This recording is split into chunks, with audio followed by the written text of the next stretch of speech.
வணக்கம் இந்தியா. போன வாரம் நமது சந்தைகள் இந்த ட்ரம்ப்பினுடைய சீஸ்ஃபயர், ஈரான் போர் முடிவு ஒரு நட்பு பேச்சு என்று சொல்லி சென்டிமெண்ட்டை ஒரு பெட்டராக்கி, ஆதலால் ஆயில் ஒரு தலைக்குப்புற விழுந்து, அதாவது $115 $92 இறங்கி, இந்த டாலர் இண்டெக்ஸும் $100 கீழே இறங்கி சந்தைகளுக்கு ஒரு பெரிய சப்போர்ட்டாக, அதுவும் எஸ்பெஷலி நம்ம மார்க்கெட்டினுடைய சென்டிமெண்ட்டும் ஆசியா பூராவும் 3-6% வரை அந்த ஒரு உற்சாகத்தை கொண்டாடியதை நாம் பார்த்தோம். எஃப்ஐஏ வெள்ளிக்கிழமை அன்னைக்கு பையிங் செஞ்சுருக்காங்க.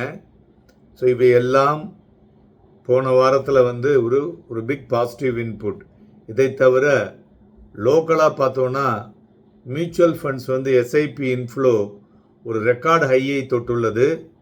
ஸோ இது எதை குறிக்கிறது என்று பார்த்தோமேயானால், லோக்கல் இன்வெஸ்டர்ஸ் கான்ஃபிடென்ட்டை பொறுத்தவரை பார்த்தோன்னா ஒரு பெட்டர் பொசிஷன் என்றே சொல்லலாம்.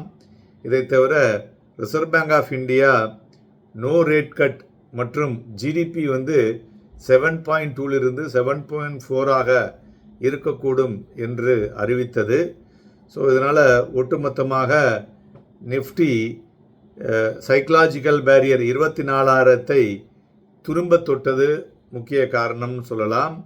இதை ஒரு ரிலீஃப் ரேலியாகவே நாம் பார்க்கலாம். ஓகே, இவையெல்லாம் போன வாரம் ஒரு வாரத்து இன்புட்டை உங்களுக்கு இப்போ கொடுத்தாச்சு. இப்போ எல்லோருக்கும் வரும் வாரம் எப்படி இருக்கும், நேற்றைய தினம் அமெரிக்காவுக்கும் ஈரானுக்கும் நடந்த பேச்சுவார்த்தைகள் எப்படி இருந்தது, அதன் மூலியமாக நாம் என்ன தெரிந்து கொள்ள வேண்டும் என்பதை பற்றி தான் பேச இருக்கிறோம்.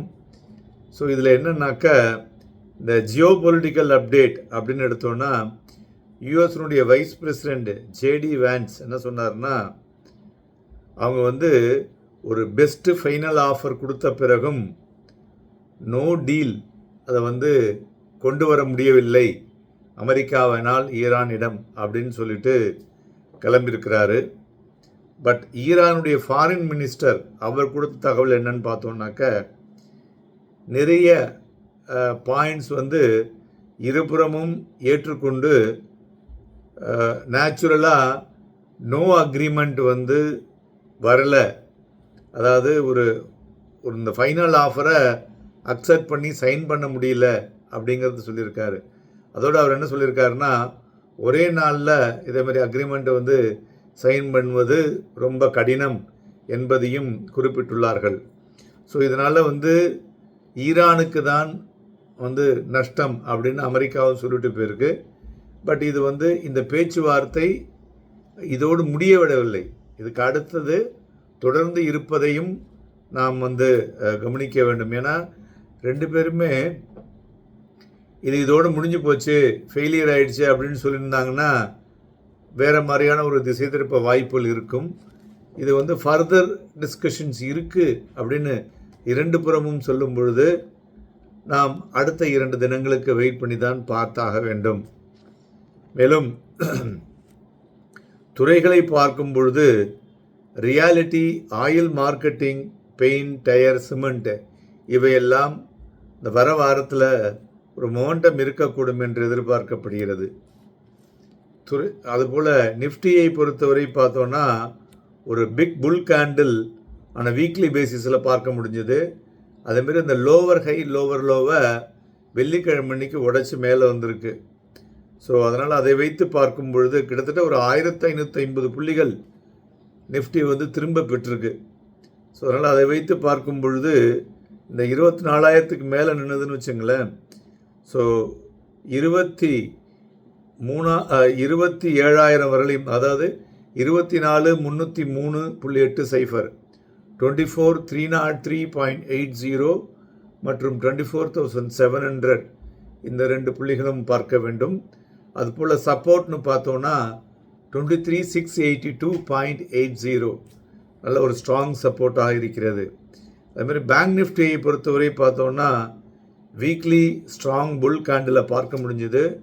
இந்த 55,500 அப்படிங்கிற புள்ளிகளுக்கு மேலே பார்க்கும் பொழுது நேற்றைய தினம் அந்த 55,900 வரலையுமே டச் பண்ணியிருக்கு. அதனால் 57,000 57,500 அப்படிங்கிறத தொடர்றதுக்குண்டான வாய்ப்புகள் அதிகமாக தெரிகிறது.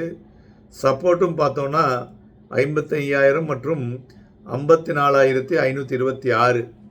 ஏற்றத்தில் ஒரு 1,200 புள்ளிகள், இறக்கத்தில் ஒரு 1000 புள்ளிகளை பார்க்க முடியும் அப்படின்னு தெரிகிறது. மேலும் நண்பர்களே, வரும் வாரம் ஒரு ட்ரங்கேட்டட் வீக். ஏன்னா செவ்வாய்க்கிழமை என்று நமது தமிழ் வருட பிறப்பு இருக்கிறது, புத்தாண்டு இருக்குது. ஸோ அதனால் அன்றைய தினம் சந்தைகள் லீவ் இருக்கிறதுனால சந்தைகள் 4 நாட்கள் தான். மேலும் செவ்வாய்க்கிழமை நிஃப்டியினுடைய F&O க்ளோசிங் திங்கக்கிழமையே முடியுது.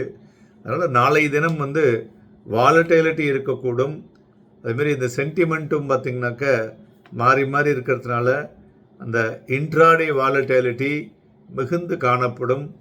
நாளை தினம் வாங்கி விற்பதற்கும் விற்று வாங்குவதற்கும் ஏதுவாக இருக்கக்கூடும். Happy and profitable day.